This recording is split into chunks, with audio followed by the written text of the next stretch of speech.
বিসমিল্লাহির রহমানির রহিম। আসসালামু আলাইকুম। জনতা রান্নাঘর থেকে সবাইকে জানাচ্ছি শুভেচ্ছা। আশা করি সবাই ভালো আছেন। আজকে যে রেসিপিটি করবো সেটা হচ্ছে আমের ক্যাটনি করবো, কাঁচা আমের ক্যাটনি করব।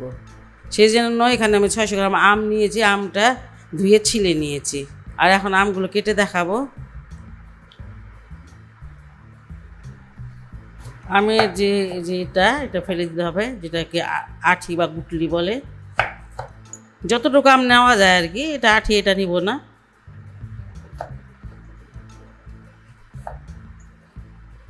এই যে একটু মোটা করে কাটতে হবে, যেমন পরে আরও মানে পাতলা হয়ে যায়।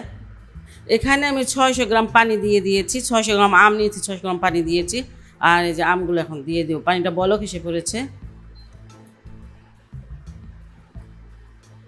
আমি একটু লবণ দিব।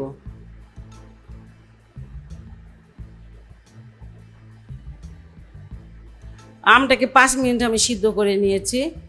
আর এটা সিদ্ধ হয়ে গেছে, আর বেশি সিদ্ধ করা লাগবে না। পানিগুলো ছেঁকে মানে উঠিয়ে নিতে, আমগুলো পানি থেকে ছেঁকে উঠাতে হবে। 1 কেজি আমে 400 গ্রাম চিনি লাগে। এখানে আধা কেজি থেকে একটু বেশি, এই জন্য আমি 250 গ্রাম চিনি দিব। বাস আমি এইভাবে ওভারনাইট রেখে দেবো এই জায়গায়, ফ্রিজে রাখতে হবে না। তারপরে কি করতে হবে সেটা আমি পরবর্তীতে দেখাবো।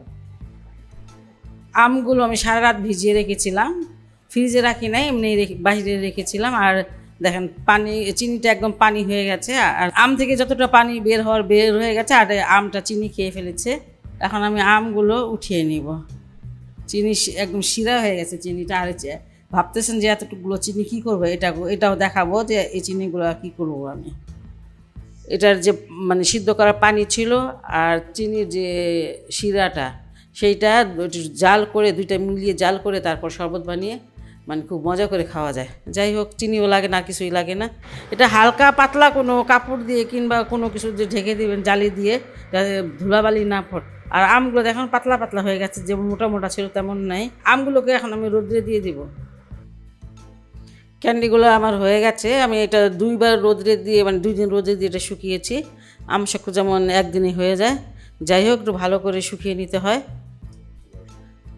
একটু পাউডার সুগার দিয়ে দিচ্ছি। এমনি চিনিটাকে ব্লেন্ড করে নিয়েছি, সেটাই হয়ে গেছে পাউডার সুগার। যাই হোক, পাউডার সুগারের সাথে একটু মিশিয়ে নিতে হবে। বাচ্চারা খুবই পছন্দ করে। আমার নাতিগুলো তো মানে খাওয়ার জন্য অস্থির। তো ওরা 2-1টা মানে এখান থেকে খেয়েছে। আধা কেজি তো খুব একটা বেশি হয় না, বানালে একটু বেশি করে বানাবেন। আর আমটা একটু মানে একটু লাল লাল ধরনের শক্ত আমটা যে হয়, সেটা দিয়ে বানালে সুন্দর হয়। যাই হোক, সেই আমটা দিয়ে আমি বানাই নাই, এটাই ভুল করেছি। আর দেখেন, দেখলে বুঝতে পারবেন এই যে এমন হয়েছে। বাসায় এইভাবে বানিয়ে নেবেন। বানিয়ে অনেক দিন খাওয়া যায়, কি দেখা যাবে যে একদিনই শেষ।